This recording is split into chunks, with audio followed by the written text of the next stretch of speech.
గుంటూరు వెస్ట్లో పాగా వేసేదెవరు? పక్కా లోకల్ అన్న ట్యాగ్తో దూసుకుపోతున్న గల్లా మాధవి గెలుపు ఖాయమా?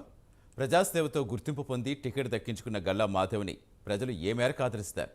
ప్రచారంలో మాధవ్కు వస్తున్న రెస్పాన్స్ ఆమె రాజకీయ భవిష్యత్ ఏ మలుపు తిప్పనుంది?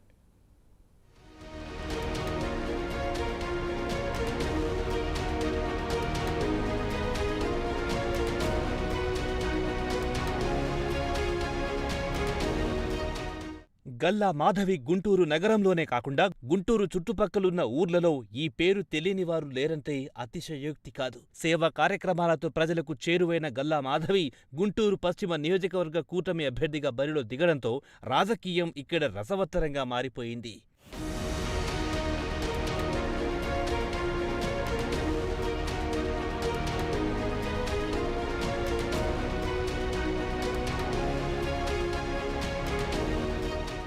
పక్కా లోకల్ ట్యాగ్తో ఒకవైపు కూటమి నుంచి తెలుగుదేశం అభ్యర్థి గల్లా మాధవి పోటీలు దిగుతుండడంతో కూటమి క్యాడర్లో జోష్ నెలకొంది.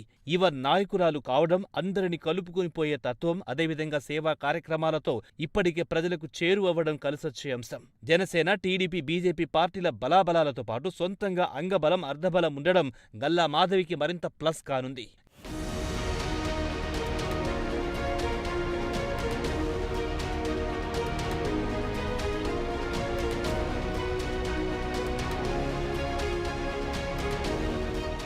గల్లా మాధవి అలియాస్ పిడుగురాళ్ల మాధవిగా పిలువబడే మాధవి భర్త కమ్మ సామాజిక వర్గానికి చెందిన నేత కావడం, ఆర్థికంగా బలమైన రియల్ ఎస్టేట్ వ్యాపారి కావడం గల్లా మాధవికి అదనపు బలం.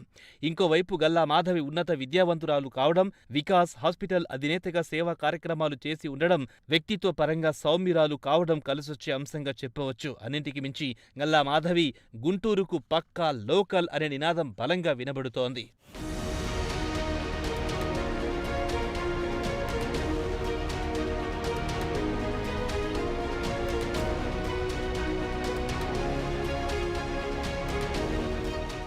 గుంటూరు పశ్చిమ నియోజకవర్గమంటే కమ్మ, కాపు, వైశ్య, బీసీ సామాజిక వర్గాలకు కంచుకోట. జనసేన కలయికతో కాపు సామాజిక వర్గం మెజార్టీ ఓటు బ్యాంకు గల్లా మాధవితోనే ఉందనేది రాజకీయ పరిశీలకులు చెబుతున్న మాట. ఇంకోవైపు పవన్ కళ్యాణ్ను అభిమానించే గల్లా మాధవికి జన సైనికులు బ్రహ్మరథం పడుతున్నారు. ఇంకోవైపు బీజేపీ క్యాడర్ కూడా గల్లా మాధవి వెంట నడుస్తున్నారు.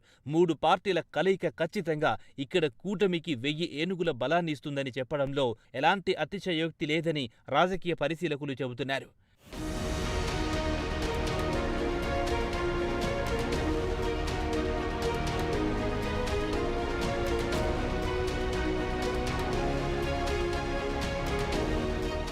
కూటమి బలంతో పాటు అంగబలం, అర్ధబలం దండిగా ఉండడంతో గల్లా మాధవి గెలుపు నల్లేరు మీద నడకి అని రాజకీయ పరిశీలకులు చెబుతున్నారు. మాధవి జనంలోకి వెళ్తే ప్రజలు వేలాదిగా తరలివచ్చి జేజేలు పలుకుతున్నారు. ఇంకోవైపు 2019లో వైశ్య సామాజిక వర్గానికి చెందిన మద్దాల గిరి తెలుగుదేశం పార్టీ నుంచి గెలిచారు. అధికార వైసీపీలోకి మద్దాలి గిరిని అనధికారికంగా చేర్చుకుని టికెట్ ఇస్తానని మోసం చేసి చివరికి విడుదల రజనీకి టికెట్ కేటాయించడంతో వైశ్య సామాజిక వర్గం వైసీపీ మీద అగ్గి మీద గుగ్గిలం అన్నట్లుగా రగిలిపోతోంది. అన్నింటికి మించి గుంటూరు పార్లమెంట్లో పవన్ కళ్యాణ్ పర్యటన కేడర్లో జోష్ పెంచిందని చెప్పవచ్చు.